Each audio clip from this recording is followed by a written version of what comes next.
Good day, everyone. Just sitting here with the coffee and ready to give you an update on this Ryft build.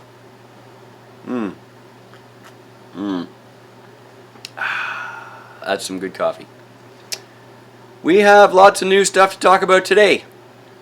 We've got the steering column in, we've got the servo in, we've got the seat repaired, and I want to thank you guys for your YouTube comments and helping me steer that seat design in the right direction.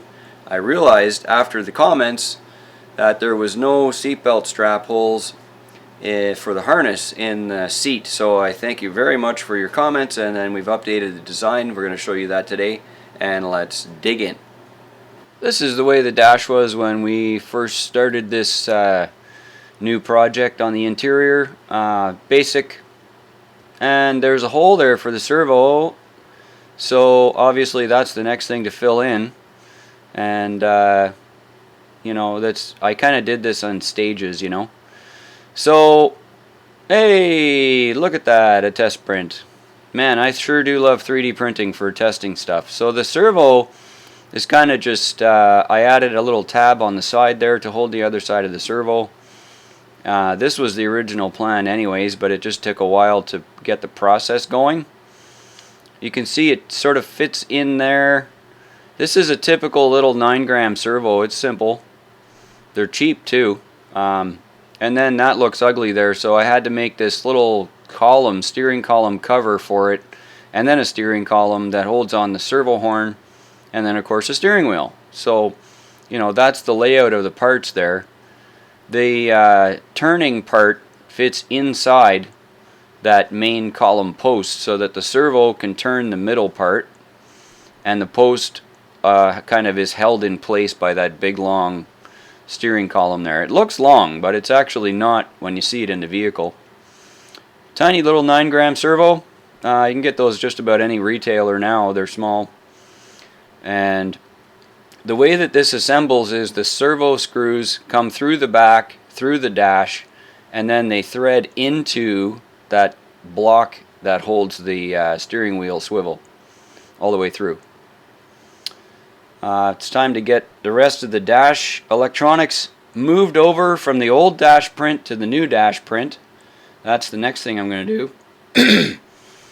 And if you happen to be using this awesome stuff from Scale Built, that's the way the assembly goes. The little SD card is on that side opposite the servo, and the you know, that just then it fits right in. So don't forget to go back and look at the old videos in this series. This is number 6, so you know, 5, 4, 3, 2, 1. You'll find out what the electronics package is that we're starting to use in this. And I'm feeling like we're almost at final assembly here now. It's kind of exciting.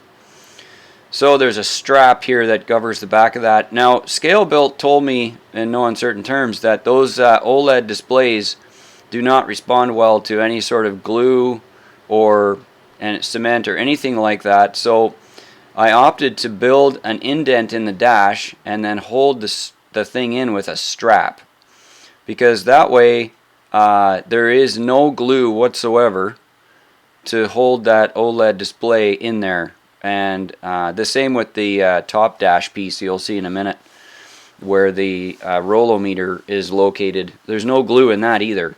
So you just simply can't use that. The problem is it messes up the way the display operates, and anyway.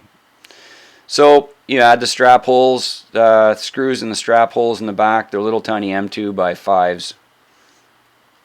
And that's it. And there you go. So now we can plug that back into the harness. Let's see the servo. That post sticking out the back of the dashboard, that actually touches the top of the transmission in the assembly, so it doesn't sag.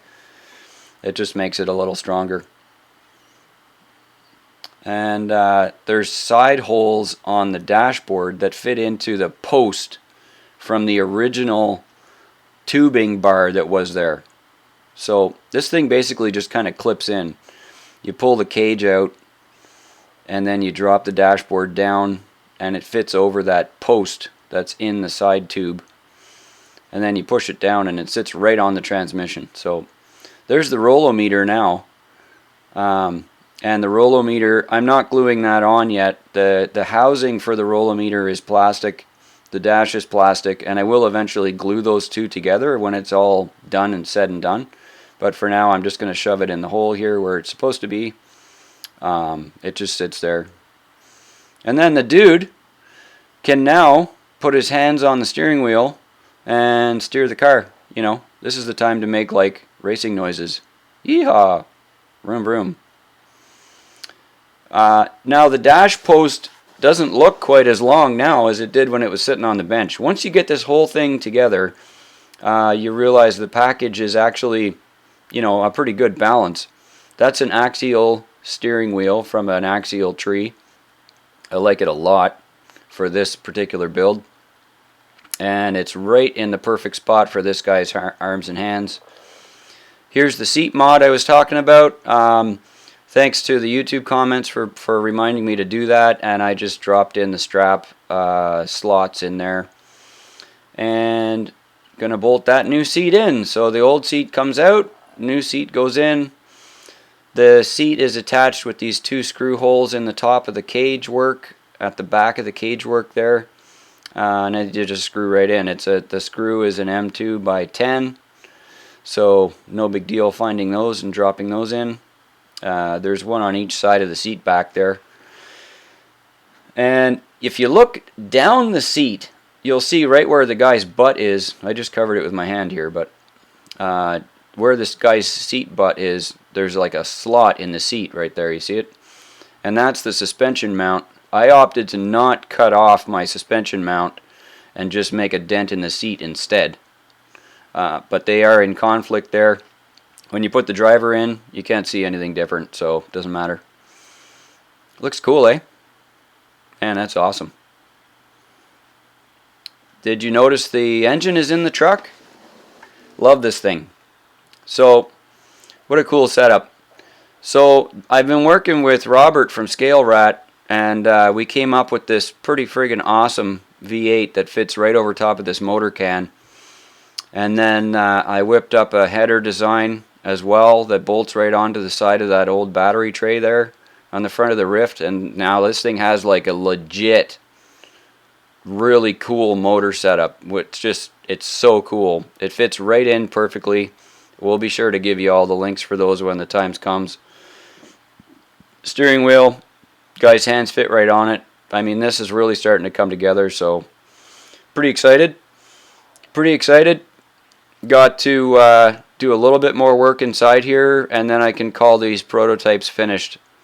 I'm not sure what to do with the rest of the seat finishing. Do you guys have any comments about coloring, color for the dash, color for the seats, any other panels you want me to put inside? What color should I do the motor? I need to get some advice on all that. Because of the plastics, I can paint them up real easy, so be sure to leave comments for all that stuff down below. It's looking pretty good. Love it. So there's some cool stuff we've been doing. I hope you guys enjoyed the update, and we're looking forward to getting all that wiring mess tied up. It's a colossal disaster in the back of that thing. The next steps for this is going to be to get the interior tray finished, and what we're going to do now is do the wiring tidy up and then be able to actually cover over that battery side, the side to the right of the driver, and then we'll get the harness in and we will be ready to hit some dirt pretty soon here. It won't be long. The build season is definitely coming to a close here where we are up in Canada, and we are pretty soon to be out on the trails. So cheers to you all, and happy trucking.